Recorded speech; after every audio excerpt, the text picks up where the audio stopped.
Hey y'all, happy Friday. Today we're going to pick up where Miss Blanton left off, and we are going to be reading chapter 4, and it's titled Cockle Doodly Doo. On Saturday, Mother came into my room. She said we were going shopping for clothes to the farm trip. I looked up from my coloring book. No, thank you, I said, on account of I'm getting a fever that day, so I won't actually be going to the farm. Mother laughed. Don't be silly, she said. Then she picked me up and she carried me out to the car. Yeah, only here's the problem. You are not respecting my wishes, I said. Mother laughed some more. I promise this will be fun. I did a huffy breath. Whatever, I said. Whatever is the grown-up word for that is the dumbest thing I ever heard. And guess what? I was right.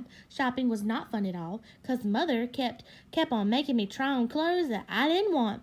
First, she made me try on a shirt with checkery squares. Then, she made me try on overalls with big giant pockets. Plus, she tied a bandana around my neck, and she put a straw hat on my head. I looked in the mirror at myself. What do you know? I'm a cornball, I said. Oh my goodness, there she is. Only too bad for me, 'cause Mother said I looked cute as a button, and she bought those clothes anyway. Plus, also, she bought me a throwaway camera at the drugstore. After we got home, I started to color again. Mother hanged up my new clothes. Do you want me to show you how to use the camera for your trip now? She asked. No, thank you, I said, on account of I am getting a fever that day, so I won't actually be going to the farm. After that, Mother did a big sigh. And she closed my door, and she let me color in peace.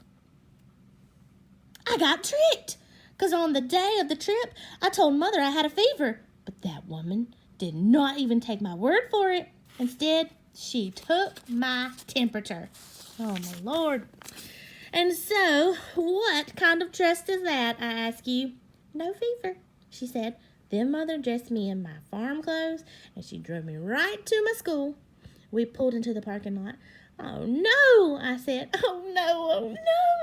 'Cause the bus driver was there looking for the field trip already. It was parked right at the curb. Believe me, Junie B, said Mother, you're going to have a great day. Then she got me out of the car, and she pulled me to my teacher. Good morning, Junie B, said Mrs. Don't you look cute today? I felt my forehead. I'm ill, I said. Mrs. smiled. I love your straw hat. My head is a flaming fireball, I said. Mrs. bended down to me, and that bandana is absolutely darling. I am burning to a crinkle, I told her. Crisp, said Mother. Whatever, I said. After that, Mother lifted me onto the bus, and she handed me my backpack with my lunch and camera. She waved goodbye to me. I did not wave back, 'cause my hand did not feel friendly. Just then, my bestest friend named Grace came running to get me. Junie B, Lucille and I saved you a seat. Then she grabbed my arm and she took me way in the back. I sat down next to Lucille. No, said that Grace. That's my seat, Junie B. She quick pulled me up. So where am I supposed to sit then? I asked. Lucille pointed across the aisle. Right there, silly, she said. You're sitting right directly across from Grace and me. And so it's almost like we're sitting together, except you will be separate. I sat down. But there's nobody to talk to over here, I told her.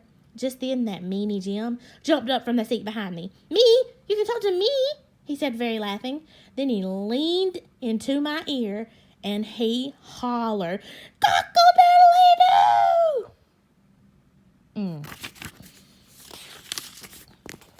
Right into my eardrum. Too bad you're afraid of roosters, he said. Roosters can tell if you're afraid, Junie B. Ask anybody. Roosters always peck the scaredy heads first. No, they do not, Jim, I said back. You're just making that up, probably. And anyhow, if roosters peck people's heads off, all farmers would have a nub heads. Only they don't, so there. Ha. Jim raised up one eyebrow. Are you sure all farmers don't have nub heads? He said kind of spooky. Are you? He did a grin. Why do you think farmers wear hats? Jim leaned closer. To cover up their nubs. That's why, he whispered. After that, he lifted up my hat, and he patted my head, and he cockle-doodly-dooed all over again. Oh, man. What a day. What a day. On Monday, Miss Blanton is going to pick up with E-I-E-I-O. Y'all have a good weekend.